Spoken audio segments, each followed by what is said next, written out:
So welcome to this lecture. In this lecture we are going to study different angles on a clock. तो clock आपने काफ़ी बार देखी होगी आपके सामने. So clock में हमारे पास दो directions होती हैं. First one is clockwise direction and second one is anti-clockwise direction. Clockwise direction जिस तरह से clock घूमती है, तो clock कैसे घूमती है, इस डायरेक्शन में घूमती है. ठीक है, मतलब 12 से लेके ये इस तरह से रोटेट करेगी, तो ये आपके पास कौन सी डायरेक्शन आ गई, क्लॉकवाइज. और जो इसकी अपोजिट डायरेक्शन होगी, मतलब ये इस तरह से, ये होगी एंटी क्लॉकवाइज. एंटी क्लॉकवाइज मतलब left to right clockwise and right to left anticlockwise. अब हमारे पास कुछ एंगल्स बनते हैं आपके पास क्लॉक में. देखो क्लॉक में जब भी कंप्लीट चक्कर काटेगी, एक आपके पास हैंड्स का भी आपको पता है कितनी तरह की हैंड्स होती हैं क्लॉक में. सो फर्स्ट वन इज़ और हैंड. ठीक है, और हैंड होती है जो किसको बताती है, और को इंडिकेट करती है. उसके बाद होती है हमारे पास मिनट हैंड. सो मिनट हैंड आपके पास लॉन्गेस्ट हैंड होती है जो किसको बताती है, मिनट्स को लोकेट करती है. और फिर आती है एक सेकंड हैंड. तो सेकंड हैंड हम अभी ड्रॉ नहीं कर रहे, हमें सिर्फ यही दो चाहिए. सो और हैंड आ गई. दिस वन इज और हैंड इंडिकेटिंग द और, and this one is minute hand जो मिनट्स को इंडिकेट करती है. अब प्रॉपर ये चक्कर काटेगी एक और हैंड, तो कितने डिग्री का एंगल बनेगा यहाँ पे. जब यहाँ से पूरा घूम के ये वापस इसी डायरेक्शन में आएगी, तो हमारे पास बनेगा 360 डिग्री का. तो हमारे पास वन कंप्लीट रेवोल्यूशन जो है, कंप्लीट रेवोल्यूशन ये किसके बराबर होती है आपके पास, 360 डिग्रीज के बराबर. अब आपको पता है कि हर और में 5 मिनट्स का डिफरेंस है. देखो यहाँ पे ये आ गई आपके पास first division, first division. Second क्या है, second division. This one is your third division, this is your fourth division, and this is a fifth division. So ये सब क्या इंडिकेट करती है, मिनट्स को. मतलब first minute, second minute, third minute, fourth minute and fifth minute.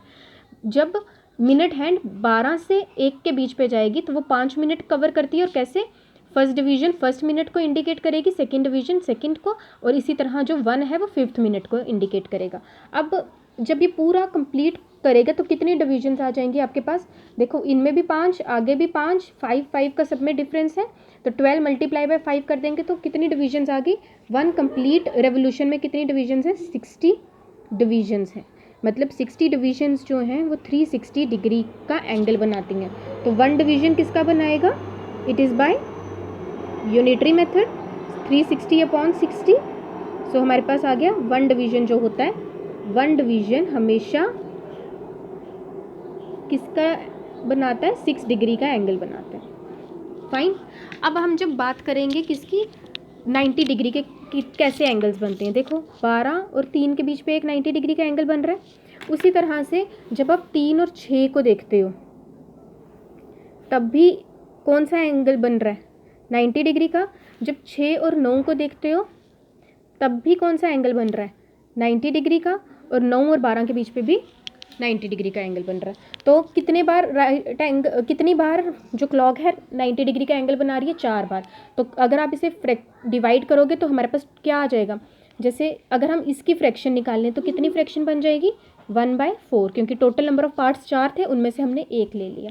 अगर 12 से 6 के बीच पे हमारे पास कितने राइट हैंड्स आ रहे हैं, 2. सो क्या बन जाएगी, 2/4. अगेन हम 12 से 9 तक जाएंगे, तब कितने राइट हैंड्स बन रहे हैं, 3. तो क्या फ्रैक्शन बन जाएगी, 3/4. एंड अगर पूरा ले लोगे तो कंप्लीट रेवोल्यूशन बन जाएगी 4/4, which is equals to 1 complete revolution आ गई. ठीक है, ये आ गई बात किसकी, राइट हैंड्स की. अब एक और राइट एंगल्स की. एक और चीज़ आपके पास क्या है, हमेशा राइट एंगल्स में कितने डिवीजन्स होती हैं. देखो हमारे पास राइट एंगल्स में जो डिवीजन्स हैं दैट इज़ 15 डिवीजन्स. तो जब भी किसी भी नंबर्स के बीच पे 15 डिवीजन्स आएंगी, वो हमेशा 90 डिग्री का एंगल बनाएगा. इट इज़ नॉट कंपलसरी कि 12 और 3 के बीच पे ही 90 डिग्री का एंगल बन रहा है. हम 1 और 4 के बीच पे आपके पास 15 डिवीजन्स है, तो 1 से लेकर 4 के बीच पे, मतलब अगर 4:05 हो रहे हैं या 1:20 हो रहा है, तब भी हमारे पास कितने डिग्री का एंगल बनेगा, 90 डिग्री का. तो 15 डिवीजन्स जो हैं वो हमेशा क्या कितने डिग्री का एंगल बनाती है? 90 डिग्री का एंगल बनाती हैं, ठीक है। 15 डिविजन्स 90 डिग्री का एंगल बनाती हैं। आप कर सकते हो यहाँ से यूनिटरी मेथड यूज़ करके कि 15 डिविजन्स क्या हो जाएंगी, 15 multiply by 6 which is equals to 90 degree. तो अगर हमारे पास 1 से 4 के बीच पे पूछा गया कितने डिग्री का एंगल है, तो आप क्या कहोगे? 90 डिग्री का, क्योंकि इसमें कितनी डिविजन्स थी? 15 डिविजन्स थी। सिमिलरली अगर दो के बाद 15 डिविजन्स कहाँ बनेंगी आपके पास?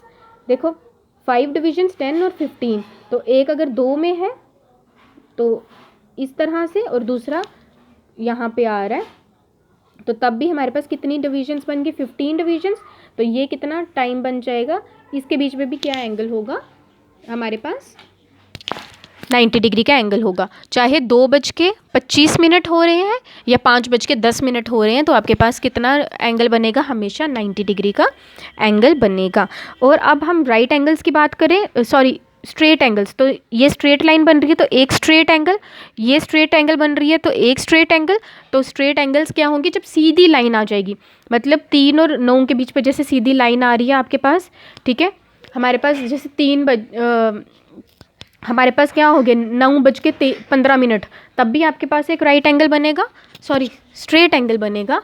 और अगर 12:30 हो रहे हैं, तब भी क्या बनेगा? एक स्ट्रेट एंगल ही बनेगा। So this is all about the angles.